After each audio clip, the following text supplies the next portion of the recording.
Hi guys, it's India. And Igor. And today we're going to film a reaction video on Raising Kanan episode 1, Back in the Day, Power Book 3. Now, here's the deal. There's a couple of shows out there on Power currently. We're talking about the third one.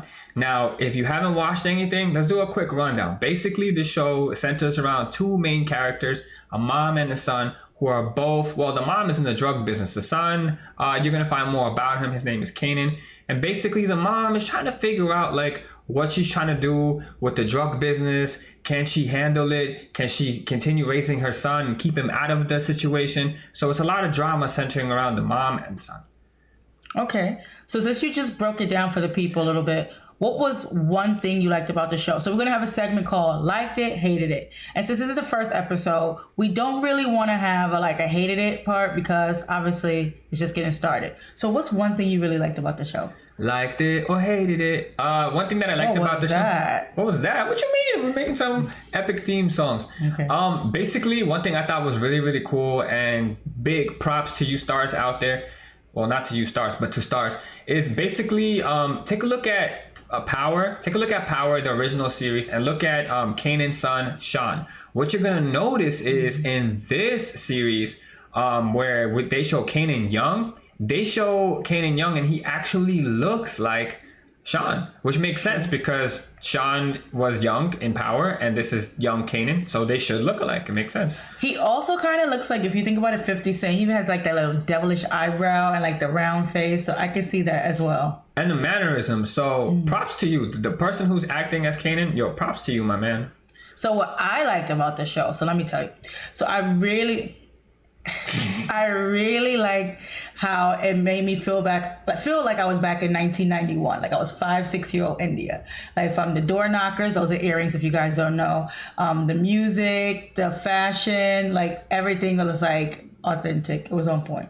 All right. Well, what are your thoughts on narration? That's something new they added. You know, in the previous shows, they never had 50 Cent narrating. This one he is. What do you think about that? I really liked it because I feel like, it was good. It kept us grounded in the show and it let us know okay, Kanan is going to talk about his perspective as a child because we all know how it ends. And if you don't know how it ends, go back and watch Power Book 1. Yeah. Well, they don't call it Power Book 1, but go back to the first Power. Original Power, yeah. Mm-hmm.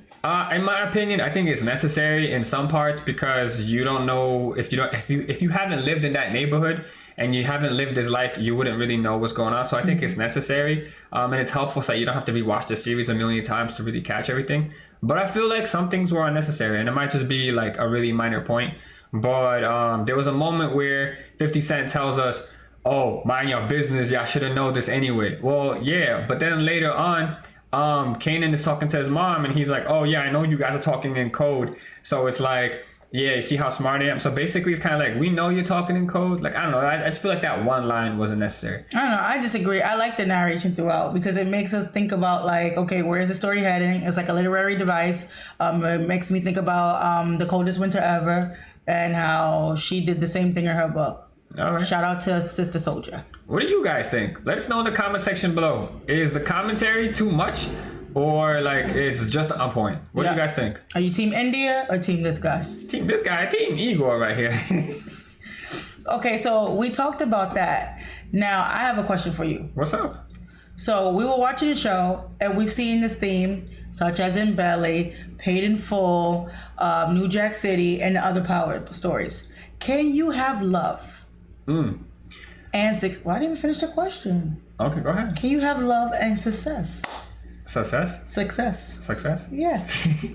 Can you have love and success? I think it's very difficult. As a drug dealer, to be specific. As a drug dealer? Yeah, not just a regular person. Oh, yeah. All right. So as a drug dealer, I think is very difficult. Very, very difficult. And you would need the perfect conditions. The money has to be right, the bodyguards, the flow, the whole organization has to be running smooth. You would literally need everything to be going perfect and that it's so good that it doesn't occupy so much of your time and you have the ability, everybody is just in, everybody's happy, nobody's trying to overtake you, nobody's plotting schemes behind your back, which why would that never happen? I don't know. That's what I'm saying, you'll never have the optimal conditions. And you said that yes, I said no, you can never have love and also be in that world. You have to be fully focused, disciplined, and I feel like love is a distraction. Think about the fall of Ghost in Power, and think about all the movies we've seen, even taking it back to Scarface.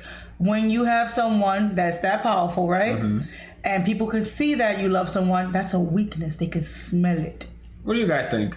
Can you have love and be a successful drug dealer, or don't do that? Don't mix the two. Can't mix it. And when you're watching this show, you're going to notice that throughout the episode, there are a couple of key moments where you can see that someone is being distracted or they want it. They want love because we're humans, right? We're humans and humans want that connection. And so even though we're talking about drug dealers and gangsters, they still want love. But can they have it? What do you guys think? Let us know in the comment section. What do you guys think about that? Okay, so let's jump into something a little bit different. What about the character of the mom? What do you think about the move that she made where there were two incidents where she's basically showing her power? One of them was in the incident with the club where she was trying to get the deal to be with Hugo. She was trying to do the deal with Hugo, and basically he was unavailable, and the lady said, "We don't want your product. It looks like someone stepped on it." And so after that whole thing went down, she ended up throwing the dog in the microwave because she didn't get what she wanted.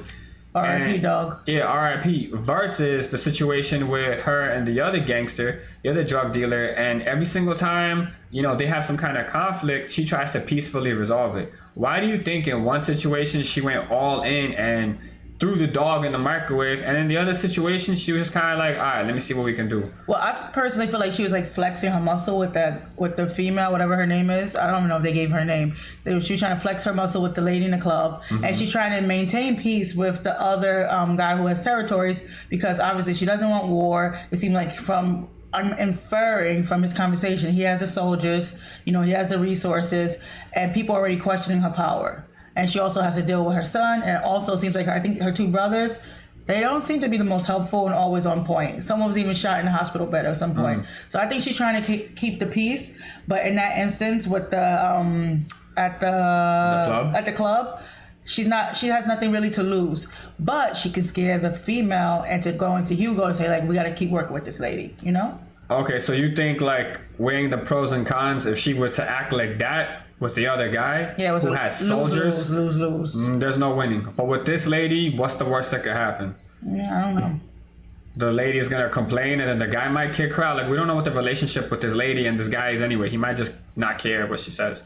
And I will say, going back to her character, I was loving her character before this whole dog situation, because it kind of reminded me of the Tasha and Tariq relationship. Like, how Tasha and Power, we're talking about, she wanted Tariq to go to Cho, I think that was the name of school. Yeah, Cho. And she wanted him, good memory. And she wanted him to, like, go on a straight and narrow path like the sister Raina, R.I.P. Raina. But he was just so enthralled with this, like, street life. So she was like, if I can't stop him, I'm going to make sure he's the best and he survives. So at that last scene, she's like kind of grooming him now to be a gangster, but obviously it's not because she wants to, it's out of necessity. Yeah, she shows him how to hold the gun, how to hold it, because he was trying to shoot with one arm, and she was like, no, strong hand on top. She's trying to guide him, and definitely. I feel like at some point, if you can't get them to do what you want, then if he's gonna join the whole situation, then might as well do it in a way where you could supervise it and make sure that he can survive. Did they ever say what happened to his dad though? His dad, I think Kanan tells us in like the first 5 minutes of the show. He says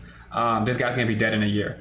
No, that was her boyfriend. What happened to his dad? That was his dad. That wasn't his dad. That was his boyfriend. That was the boyfriend? Oh, then I don't know. He said he treated her so well.